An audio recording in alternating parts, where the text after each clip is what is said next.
Okay, so I lost my train of thought, man. But yeah, thank you for saying that. Yeah, no, I got completely lost. Please carry on. I was going to say something, but I lost it. No worries. Yeah, the other thing that I was thinking about with that too. Oh man, now I've lost my thought. Perfect. See, look, we're so into the conversation that we're like, we found this black space. That's actually something that I'll maybe reference right now, though, too, because in the moments of these kind of things happening, like even on an interview like this, one thing in the last week, and I'd actually love to get your feedback on this, is actually becoming more comfortable in the silence and the unknown. So I want to just acknowledge this and recognize it, that both of us had a moments of kind of like blankness. And we could easily go like, oh, geez, we're going to have to chop that out. But rather, I'd like to look at it and go, okay, that happened on purpose for us to be able to just kind of like reset and then take us down a different path. It's all intentional. It's all here to serve me. It's for me, not to me kind of idea, right? Absolutely. Absolutely. And here's where my thoughts go right now, man, is we both have young kids, right? And you have both boys too, right? Two boys? Two boys, yeah. Yes, we both got two boys under the age of 5. I think yours are even a little bit younger than mine. Yeah. But I know we've talked about this lots before, this idea of like conscious parenting.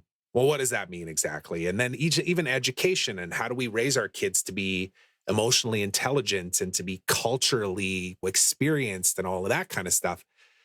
And that right there, that moment, I think, is a piece of it. It's literally, how do we show our kids that we can be comfortable in the unknown and the silence and just that void, that blackness of like, I don't even know what we were talking about, but that's okay, you know, and be forgiving to ourselves and allow it to just flow. Does that resonate with you? Yeah. Yeah, absolutely, man. Absolutely. And I think you nailed that, right? It's being comfortable in the silence and in the void. It's flowing with life and not doing things against it, but flowing with it, right? And for me, that was also a big lesson for me in the, I think it was like 2-3 years ago, where I realized, okay, I'm just going to flow with life, you know? So yeah, that changes everything. So I have this partner who kind of really frustrates me, you know, because I would love for him to be more emotionally balanced, right? And luckily, I have the tools to deal with that, you know?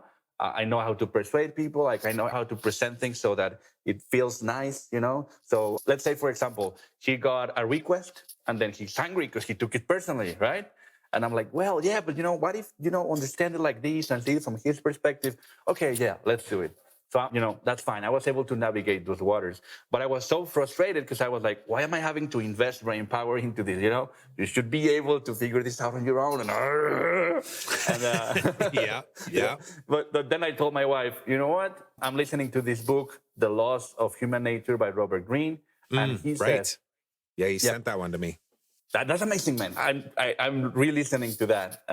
So anyway, people are forces of nature, you know? You don't tell yourself, oh my God, I can't believe that hurricane is doing that. Why is that happening? You know, just doing it and you deal with it, right? So people are the same way. People are the way they are. You're not going to change them. You need to embrace that reality and then work from there. So I'm like, I accepted it and they're like, look, this is what's going to happen. And now I do this in a good mood. And my wife is like, yeah, you know what? I took your advice. Our newborn, he's 2 months old. He wakes up at 5 a.m., right? And she was like so frustrated. Oh my God, I can't sleep. Now she embraced it. And instead of complaining from 5 to 8 a.m. when the nanny arrives and she can go back to sleep, she enjoys that time with him, right? Because he's going to wake up at 5 no matter what. So you can embrace it or you can fight against it. So we can embrace the silence or we can fight against it. And embracing is not accepting, right? It doesn't mean that you're just going to take the beating. It means, okay, this is what's happening. This is the reality of the present moment. I accept it. Now, how can I build to a better future from embracing what's real right now? See, man, I love how that moment of silence and the blankness took us down this path, because that was my intention right from the start. It's all perfect. Thanks so much for watching. If you enjoyed that clip and you want to watch the full unedited episode, go ahead and click over here. And while you're at it, don't forget to subscribe. It really does mean a lot to me. Thanks so much.